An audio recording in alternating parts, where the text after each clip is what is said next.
안녕하세요. 반갑습니다. 여러분의 귀염둥이 깜찍둥이 루케시오입니다. 오늘 이렇게 제3강 모세오경 토라의 영성에 대해서 이렇게 촬영하게 되어 가지고 또 영상으로 나누게 되어서 굉장히 기쁘게 생각합니다. 최선을 다해서 녹화를 해보고 여러분들과 나누어 볼 테니까 함께 하시고 또 더 많이 계속해서 보시고 무엇보다 구독과 좋아요, 알림 설정 그런 것들 잊지 마시고 댓글도 많이 달아주시면 감사하겠습니다. 토라라는 그런 단어가 생소하게 다가올 수 있습니다. 토라라는 말은 히브리어로 가르치다, 겨냥하다라는 야라라는 동사의 그 명사형인데 사람의 마음에 하느님의 가르침을 명중시킨다는 뜻을 의미합니다. 그것은 어떻게 보면 정말로 이제 우리가 양궁 선수가 활을 이렇게 겨누어 가지고 관역에 적중하듯이 사람의 마음이라는 관역에 하느님의 가르침이라는 화살이 적중될 수 있도록 하는 것이 바로 토라가 되겠습니다. 그래서 가르침이라는 뜻을 지니고 있는 것이 바로 토라이고, 이 토라가 우리 구원사의 성경의 제일 첫 자리를 차지하고 있습니다. 그래서 이 토라의 사명이 결국에는 사제계적인 신학 후에 나오겠지만 베드로 1서 2장 9절의 말씀을 이렇게 함축하고 있다고 해도 과언이 아닐 것입니다. 그러나 여러분은 선택된 결례고 임금의 사제단이며 거룩한 민족이고 그분의 소유가 된 백성입니다. 그러므로 여러분은 여러분을 어두움에서 불러내어 당신의 놀라운 빛 속으로 이끌어주신 분의 위협을 선포하게 되었습니다. 라는 이 베드로 1서의 가르침대로 토라는 어떻게 보면 수렴이 된다고 할 수 있겠습니다. 모세오경이라는 말인 왜 그런 모세오경일까요? 그리스어로 히브리어 성경이 이제 번역이 되어서 그리스어 버전으로 이제 그리스도 교회에 소개가 되었습니다. 그럴 때 그리스어로 번역한 사람들이 이 두루마리 하나의 양피지인 토라를 5개의 분절로 만들어서 오경, 5개의 경전이라고 구분하였습니다.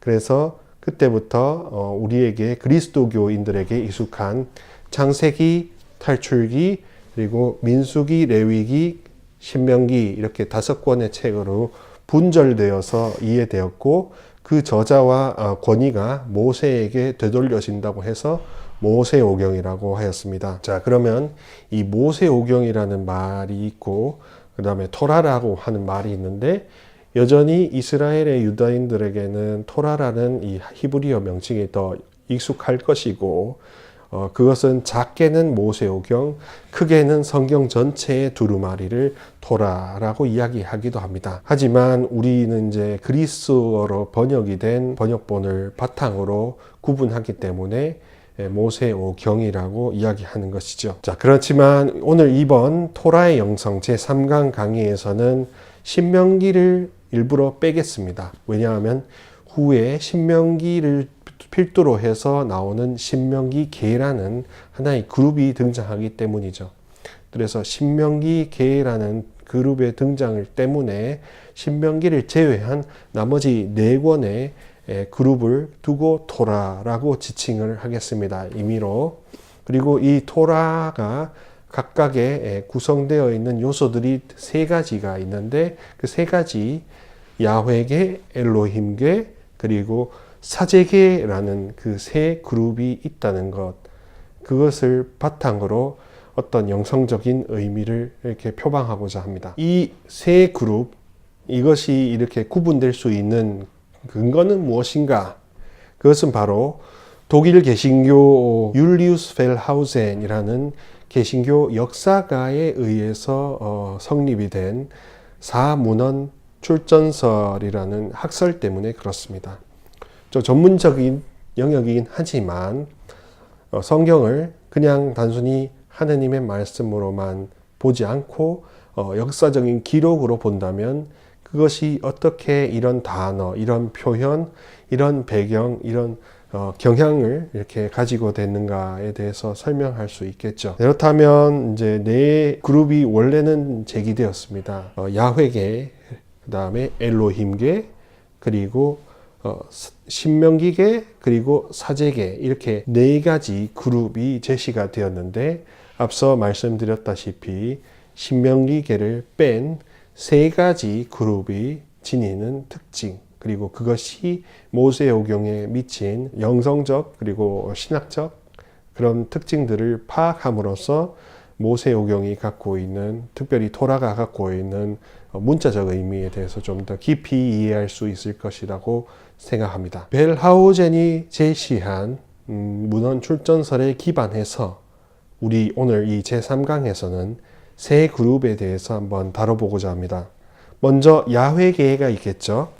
야훼계는 이제 남유다 왕국에 활동을 했던 10에서 9세기, 기원전 10에서 9세기 남유다 활동에서 유다 왕국에서 활동하였던 그룹을 지칭합니다. 그래서 야훼께서 특별히 펼치신, 역사 안에서 펼치신 그 행위들을 대하 드라마적으로 서사하는 이야기꾼으로서의 모습을 충실히 보여주고 있습니다. 그래서 솔로몬 왕이 이 태평성대를 펼쳤던 것, 세상이 창조되면서부터 이스라엘과 계약이 맺어지고 그 이후로 이렇게 펼쳐지는 모든 이 시퀀스들을 이야기꾼으로, 그리고 역사 대하 드라마 작가 입장에서 펼쳐 보이는 것이 바로 야훼계의 특징이라고 할 수 있겠습니다. 그렇기 때문에 이제 이 사람들은 비록 주변에 동쪽에서는 메소포타미아 지역에 풍부한 문명을 바탕으로 한 나라들이 있었고, 또 서쪽에서는 나일강을 바탕으로 하는 이집트, 나일강 제국이 있었지만, 그런 가운데서도 이 솔로몬을 필두로 하여 하느님께서 많은 기적을 펼치시고 하느님께서 이렇게 역사를 펼치셨다는 것을 중점적으로 서술함으로써 하느님께서는 구원사의 하느님이시다는 점을 이렇게 피력하는 그룹이 바로 야훼계가 되겠습니다. 그리고 솔로몬 왕이 그러면 지혜롭고 현명하고 평화의 임금이라고 하지만 과연 그것으로 모든 것이 족한가? 그렇지 않겠죠. 그의 그늘이 있습니다. 왜냐하면 혼인관계로 그 화친을 맺었기 때문이죠. 그러다 보면 주변 나라의 여러 다양한 문화들과 이방신 숭배 사상이 유입이 되었을 것이고, 그렇게 혼란이 되어 있는 상황 속에서 그것에 대해서 이제 많은 의문이 생겼을 것입니다.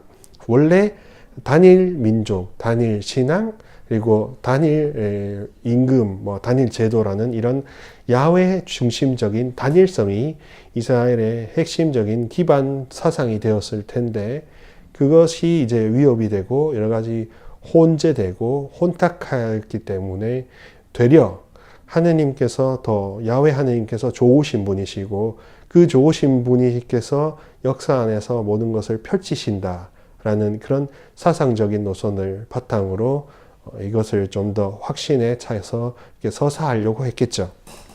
그러다 보니까 반작용이라 함은 혼재되는 이런 상황의 반작용으로 야훼 단일신앙을 굉장히 강조하고, 그 단일신앙 안에서 인간이 어떻게 걸어가야 되는지 그 노정을 철저히 연대기적으로 펼쳐내고 있는 것이 바로 이 야훼계라고 할 수 있습니다.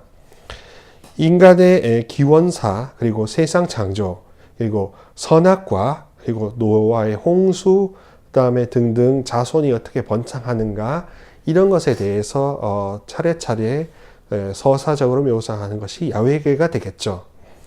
그리고 아브라함 계약을 비롯해서 후에 야곱이 어떻게 이스라엘이라는 이름을 받고 등등 이런 서사적인 묘사들이 다 야훼계에 해당이 될 수 있겠습니다. 이집트 탈출과 시나이 계약도 야훼계의 대표적인 그런 텍스트들이 된다고 하겠습니다. 그래서 단일 신앙 속에서 인간이 어떻게 나아가야 되는지 인간학적인 관점도 많이 가져 있었고, 또 통시적 시간을 관통하는 차원에서의 통시적이 그들의 핵심적인 노선 관점이 되었습니다.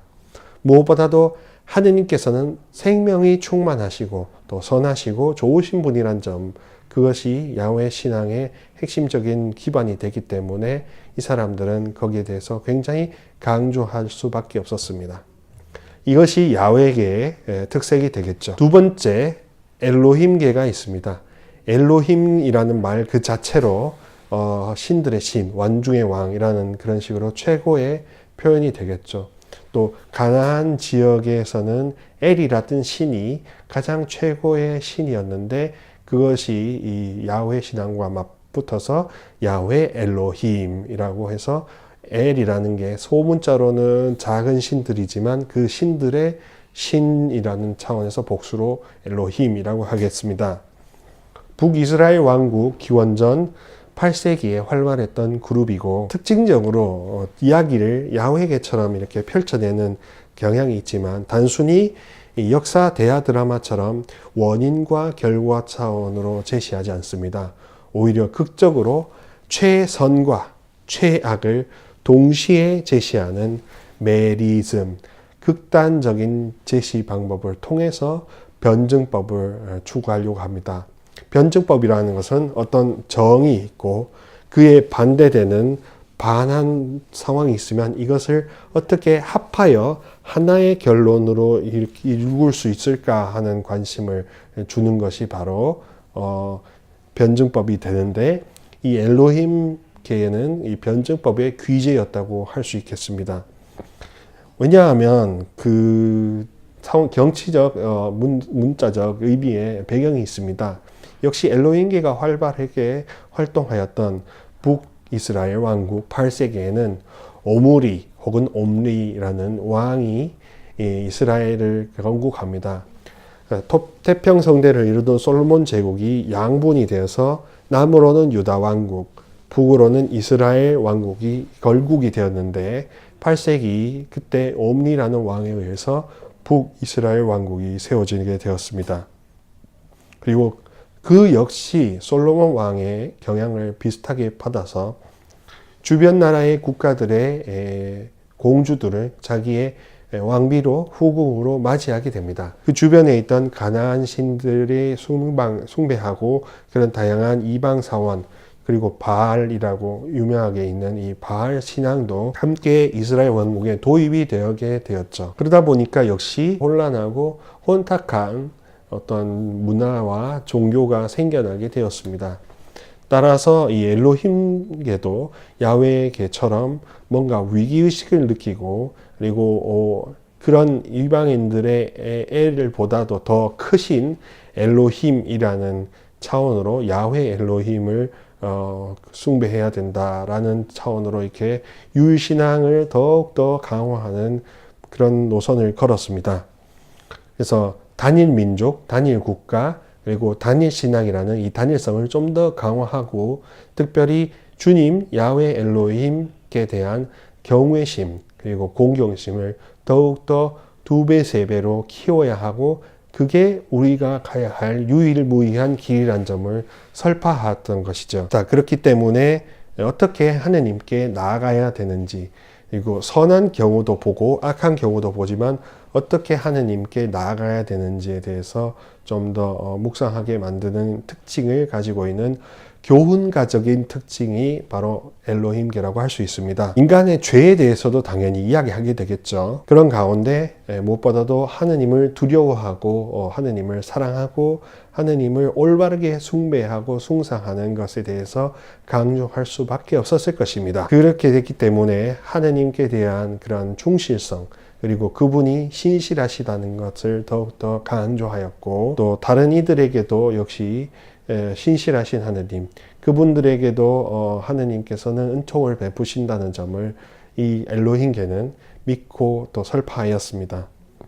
대표적인 텍스트가 우리가 흔히 잘 아는 창세기 22장에 나오는 아브라함의 시험 이야기입니다. 재단에 묶으려고 할 때 그렇게 드라마틱하게 이제 내리치려고 할 때 천사의 목소리가 들려오고 마침 덤불에 이렇게 걸려 있는 이제 이 염소를 이렇게 바치게 되고 그렇게 부엘셰바로 내려가게 되고 그 재단이 야훼 이레라는 하느님께서 보셨다는 그런 모습으로 이렇게 제시가 되는 것들, 이런 드라마틱한 장치들 그리고 양극단의 장치를 통해서 어떻게든지 하느님께 대한 공경심을 잃지 않도록 하는 공경심을 잃지 않도록 하는 그런 교훈가로서의 모습을 보이는 게 엘로힘계의 영성적인 특징이라고 하겠습니다. 자, 그리고 세 번째로 등장하는 것이 바로 사제계가 되겠습니다.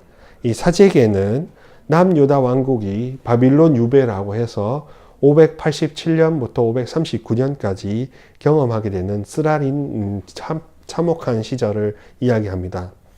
그리고 그때 어떤 이야기를 하게 되냐 하면 유배를 당하가서 자기들이 갖고 있던 종교의식이나 민족의식도 빼앗기기 때문에 과연 우리는 무슨 백성이고 무엇을 위해 이 존재에 살아가는가 하는 그런 자아의식에 대한 질문이 많이 등장하게 되었죠. 그러다 보니까 이제 유배에 돌아와서 자기 본국에서 무너진 이스라엘의 신원 정체성을 회복하고자 하는 노력에 총력을 기울입니다. 그 노력의 결과로서 지금 우리가 접하는 이 모세오경, 토라도 그들에 의해서 편집이 되었다는 학설이 많은 지지를 받고 있는 것도 사실입니다. 따라서 앞서 야훼계, 엘로힘계, 신명기계라고 이렇게 하지만 더 단순한 학설에서는 사제계와 비사제계의 논리로 이렇게 귀결되기도 합니다. 그만큼 사제계 신학이 모세오경에 굉장히 중요하고 후에서도 계속 사제계의 전통이 이어지고 또 신약 성서에서도 신약 성경에서도 이 사제계적인 이 경향이 두드러지게 나타납니다. 예를 들면 예수님을 이렇게 사제로 보는 그런 시선, 그리고 예수님께서 정결례에 관련된 것들, 그런 것들이, 그리고 불순종과 순종 등등 다양한 해석들이 등장하는 것이 사제계의 영향이라고 할 수 있겠습니다.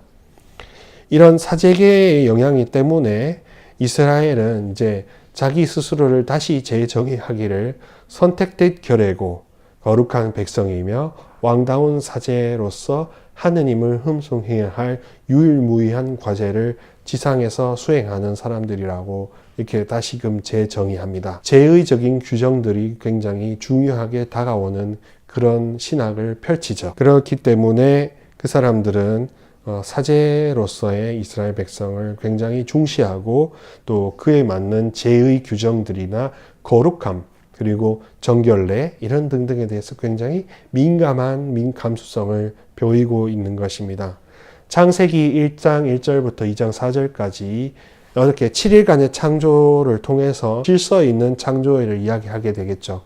하지만 거기에 포커스가 되는 것이 본신이 아름다웠다, 하느님께서 좋으셨다, 뭔가 가르셨다, 질서 있는 창조 이런 것들도 중요하겠지만 또 하나의 사제계적인 관점에서 보자면 하느님께서 일곱째 날 쉬셨다. 그 안식일 규정이 창세기 설화에 나오기 때문에 이 사제계들은 그 쉬셨다라는 것에 대해서 굉장히 포커스를 맞추고 우리도 항상 쉬어야 되고 하느님을 그렇게 숭배해야 된다는 그런 근거를 마련하는 것이 사제계 신학에서는 굉장히 중요하게 되는 것입니다. 또한 탈출기에 나오는 계약의 궤, 계약의 성막, 계약 장막이라는 그런 것들이 나오는데 아론을 비롯한 사제 레위의 후손들이 하느님을 유일무이하게 만나볼 수 있는 그런 거룩한 시간과 공간적인 장소로서 바로 계약의 궤, 계약 장막이 등장합니다. 후에 이것이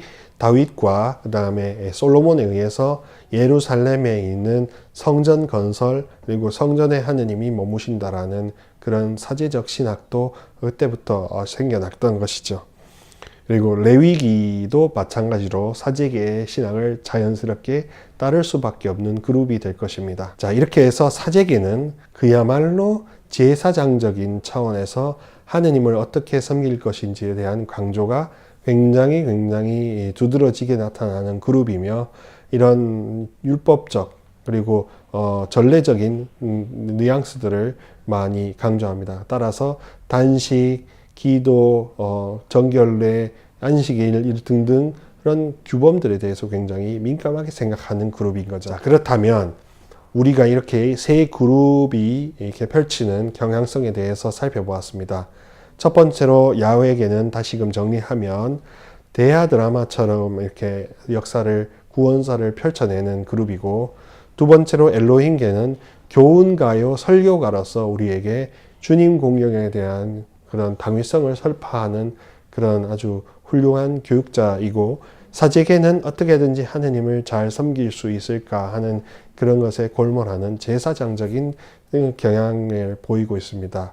따라서 그런 관점에서 텍스트들을 이렇게 편집하고 저술을 하였기 때문에 영성적인 것 차원에서도 당연히 그런 경향성이 두드러지게 나타나겠죠.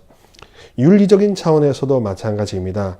윤리적인 차원에서도 먼저 순종에 대해서 이야기하게 될 것입니다. 그 순종이라는 것이 윤리 안에서 나타나게 되는데 하느님께서 어떤 분이신가에 대한 관점에서 분명히 드러납니다. 이 토라에서 말하는 하느님은 쌍방향 차원에서 계약을 일방적으로 부과하실 뿐만 아니라 계약을 우리가 순종으로 응답했을 때 그에 해당하는 축복으로 다시금 되돌려 주신다라는 그런 차원이 되겠습니다. 그렇게 선순환 차원에서 하느님께서는 쌍방향의 계약을 준수하시고 책임지시는 그런 신실하신 하느님이라는 점이 먼저 전제가 됩니다. 굴종도 아니고 맹종도 아니고 그냥 막연한 복종도 아닌 순종의 차원으로 하느님을 섬긴다. 이것이 토라의 가장 첫 번째 되는 윤리적인 메시지가 되겠습니다. 그리고 또 두 번째로 죄에 대해서 이야기하게 됩니다. 죄악이 하느님께서 만드신 것이 아니란 점도 이 사제계와 엘로힘계와 야훼계 또 나아가서는 신명기계에서 이야기가 되겠죠. 오히려 우리의 불순종으로 죄가 이 세상에 도입되었다는 점이 특징적이게 되겠습니다. 따라서 우리가 무언가 경험하게 되었을 때 안 되는 일이 있거나 불안한 일이 있을 때 죄와 결핍이 체험이 됐을 때 하느님께서 그것을 만드신 것이라고 하느님께서 나에게 이런 것을 주신 것이라고 하는 착각과 딜레마에 빠지게 되는데 그게 아니라 우리가 뭔가 부족하거나 우리가 최선을 다하지 못한 순종의 극치를 달리지 못한 것 때문에 그런 것 때문에 이런 것이 일어났다는 차원에서 긍정적인 차원에서 설파하는 것이 바로 이 토라의 윤리적인 메시지가 되겠습니다. 그래서 악을 하느님께서 창조하신 게 아니라 우리 불순종으로 인해서 이렇게 우리 세상 안으로 진입이 되었다라는 것이 토라의 윤리적인 메시지 가운데 두 번째가 해당이 되겠습니다. 세 번째로 그렇기 때문에 우리의 불순종으로 죄가 도입이 되었고 죽음과 악이 도입이 되었기 때문에 이제 행위 중심적으로 성찰하는 것이 더 이상 근본적인 게 아니라는 점입니다. 오히려 어떻게 해서 우리가 불순종으로 치닫게 되었는가? 어떻게 해서 다른 사람의 하느님의 마음을 제대로 귀 기울이지 못하였을까? 라는 상황 중심적인 성찰과 상황 중심적인 이런 독서를 펼쳐 나가야 한다는 것이죠. 어떻게 보면 우리가 행위 중심적으로 무언가 계명을 지켰다, 지키지 않았다. 지켰으니까 의인이고 지키지 않았으니까 죄인이다라는 이런 행위 중심적인 그런 윤리적인 메시지로 다가갈 수 있는데 그게 아닙니다. 이 토라에서는 우리가 하느님을 어떻게 인식하고 있는가, 그리고 하느님께 우리가 드려야 될 마땅한 순종을 내가 다 드렸는가, 우리가 혹시 하느님께 대한 불순종으로 그분을 냉대하지 않았는가 하는 그런 관점에서 반성하도록 이끌고 적극적으로 권고하고 있는 것입니다. 그렇기 때문에 이제 네 번째로 상황적으로 보았기 때문에 하느님께서도 그 상황에 맞게 상을 주실 수도 있고 벌을 주실 수도 있는 자유가 있다는 점도 분명히 이야기가 됩니다. 우리가 자유로운 순종, 자발적인 순종으로 하느님 섬겼을 때 그때 하느님께서는 선으로 축복으로 상을 주십니다. 또 우리가 불순종을 했을 때 벌을 주시죠. 그래서 상선벌악의 차원으로 정의가 기본적으로 문제가 대두됩니다. 그래 우리가 하느님을 자비로우신 분이라고 이렇게 많이 이야기하지만 흔히 여기 자비를 너무 과대 해석하는 까닭에 하느님의 정의는 거기 자비가 덮어버릴 수가 있습니다. 그렇지 않습니다. 기본적으로 하느님께서는 정의로운 분이시고 우리가 얼만큼 순종하느냐에 따라서 거기에 복을 주실 것이고 우리가 또 얼만큼 불순종으로 냉대하느냐에 따라서 벌을 주실 것이기 때문에 정의가 기본적인 개념에 해당될 것입니다. 정의로우신 하느님이시지만 그냥 일방적으로 폭군으로서 다가오시는 게 아니라 하느님께서는 쌍방향 계약의 의무를 함께 짊어지시는 그런 동반자적인 하느님, 그렇게 그려지고 있다는 점도 중요한 윤리적인 메시지가 되겠습니다. 또 그렇기 때문에 하느님을 너무 두려워하고 공포와 그리고 너무 초월적인 하느님으로 이해하면 안 된다는 점도 윤리적인 메시지가 되겠습니다. 그렇게 초월적으로 있던 하느님께서 아브라함 계약을 통해서 이 세상에 진입하셨고 서로 구원사의 하느님으로서 주고받고 하는 쌍방의 계약을 맺으셨기 때문에 이제는 인격적인 하느님, 또 애정의 하느님, 또 동시에 정의로우시지만 자비로운 하느님이라는 점도 함께 강조가 될 수밖에 없습니다. 또 하느님께서는 이제 우리에게 이렇게 의지적으로 자발적으로 당신을 따르고자 하는 자유의지를 주셨기 때문에 우리가 항상 고민하고 번뇌하고 또 선택하고 실패하고 하는 그런 경험을 반복할 수 있다. 그리고 심지어 죽음과 죄악까지도 체험할 수 있는 그런 자유를 주셨다라는 점이 더욱더 중요한 의미가 됩니다. 많은 경우 저도 그렇지만 하나님께서 우리에게 쓰라린 실패와 불안과 아픔을 주실 때마다 하나님께서는 날 사랑하지 않으셔, 하나님께서는 존재하지 않으셔 하는 그런 독백의 멘붕에 휩싸이게 됩니다.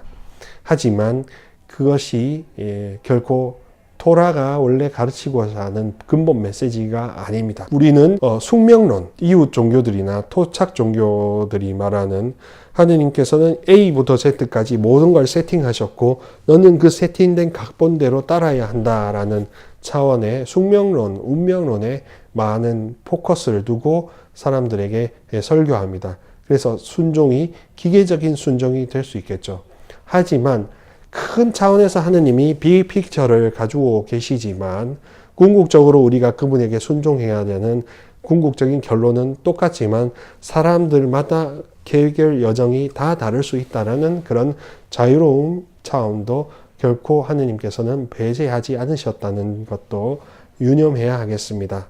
그렇기 때문에 숙명론적으로 운명론적으로 신앙을 이렇게 해석하고 악이 조금이라도 끼어 있을 때 하느님께서는 우리를 저주하신다라고 생각할 필요가 없는 것이 되겠죠. 자, 토라는 이제 그러면 윤리적인 차원에서 우리가 순종의 문제도 보았습니다. 그리고 죄악의 기원에 대해서도 보았습니다. 세 번째로는 이제 상황 중심적으로 죄의식을 가져야 한다는 차원도 보았고, 또 네 번째로는 상선벌악의 정의의 하느님이라는 점도 보았습니다.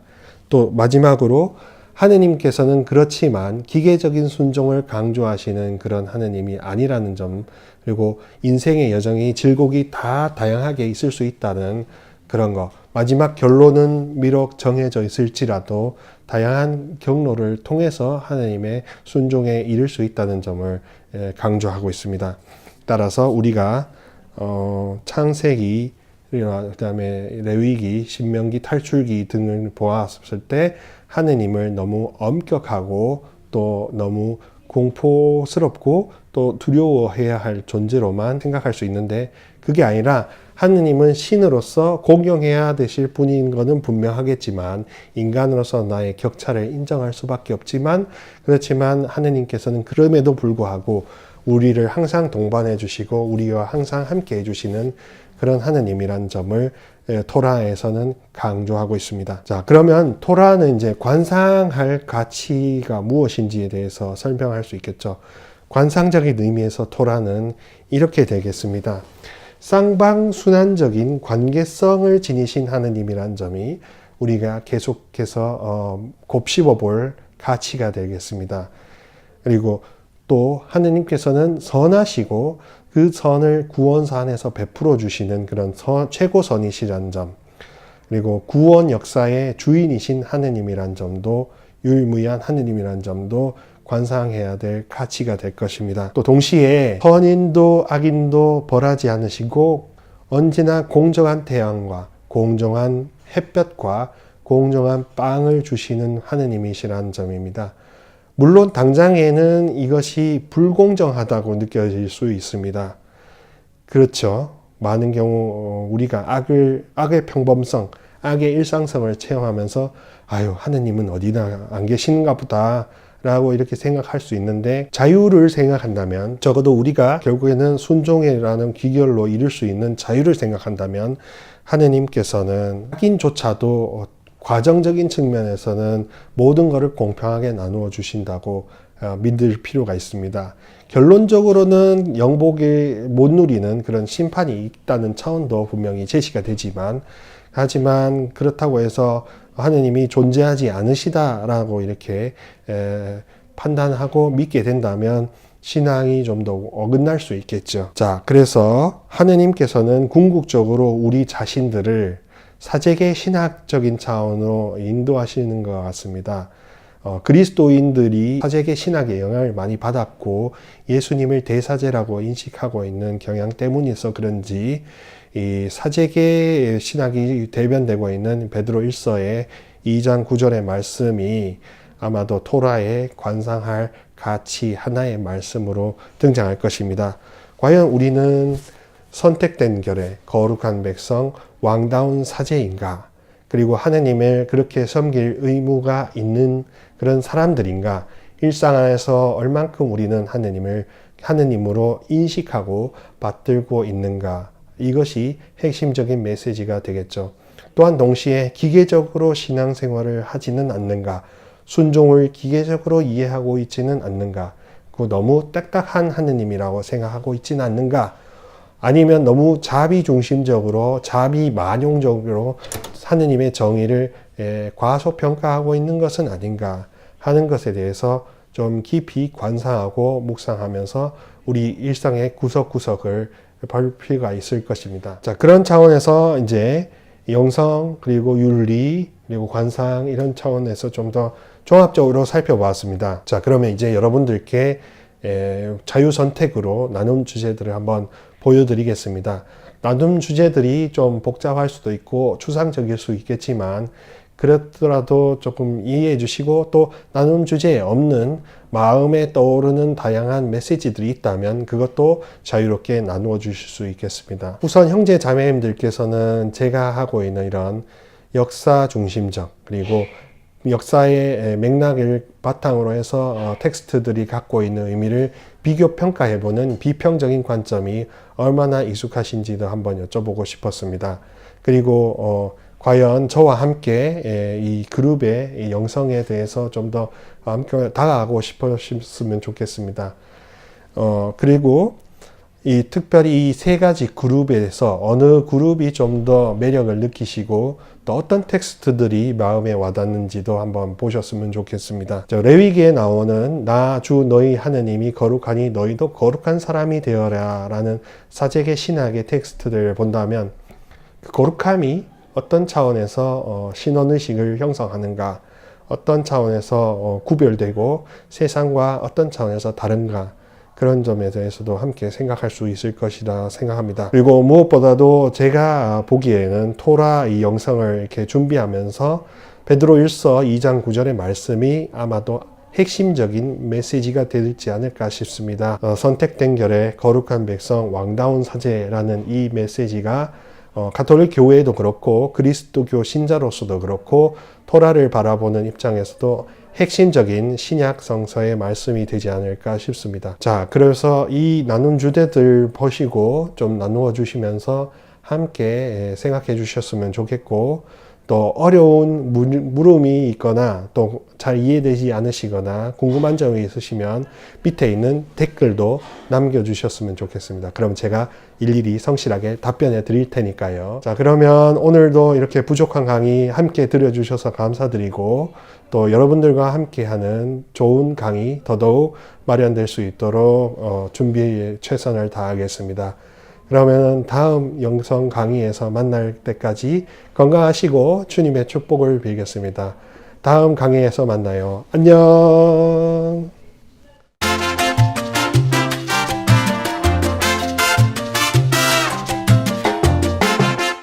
구독과 좋아요 그리고 알림 설정 그리고 많은 댓글도 함께 부탁드립니다.